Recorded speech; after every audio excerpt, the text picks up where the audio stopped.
السلام عليكم ورحمة الله تعالى وبركاته. كنتمنى تكونوا كلكم بخير وعلى خير.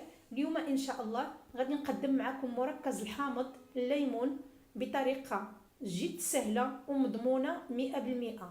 بالنسبة لهذا المركز كنحتاجو كمية د الليمون على حسب الكمية اللي عندنا في الدار.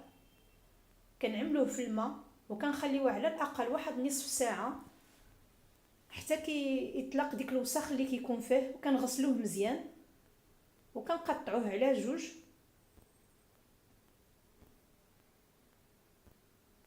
كنقطعوا الكميه د الليمون اللي عندنا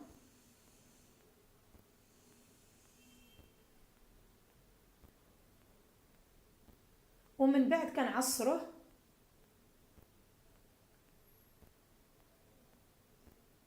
راه هذا المركز مضمون 100% وناجح. كنتمنى تدعموني في هذه القناه وتبارطاجيو مع احبابكم وصحابكم فضلا وليس امرا.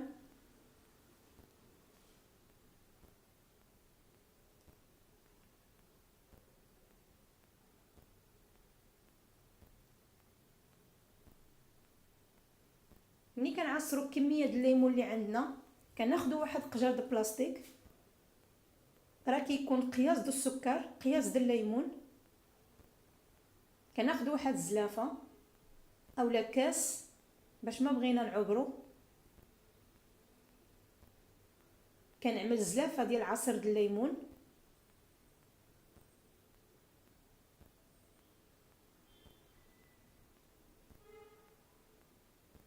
بزلافه السكر.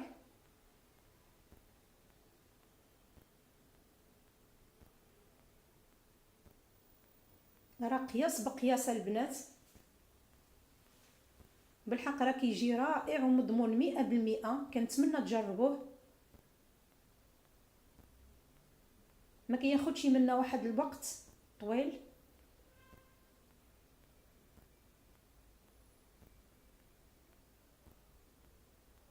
وكنحركوا السكر وعصير الليمون مزيان وكنحتفظوا به في الثلاجه 24 ساعه، وكل 4 سوايع كنخرجوه وكنحركوه باش كيذوب ديك السكر اللي عندنا.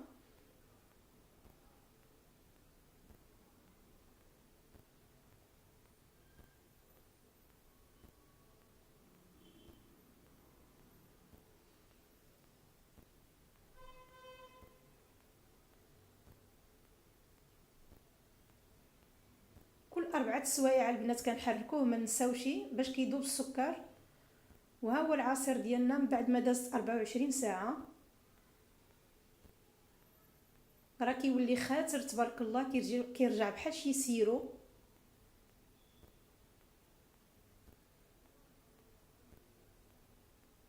بالنسبه للاستعمال ديالو البنات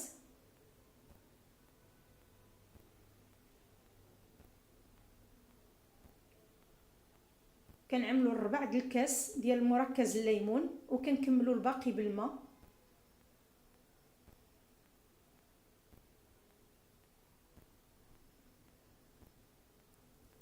راه كيجي رائع.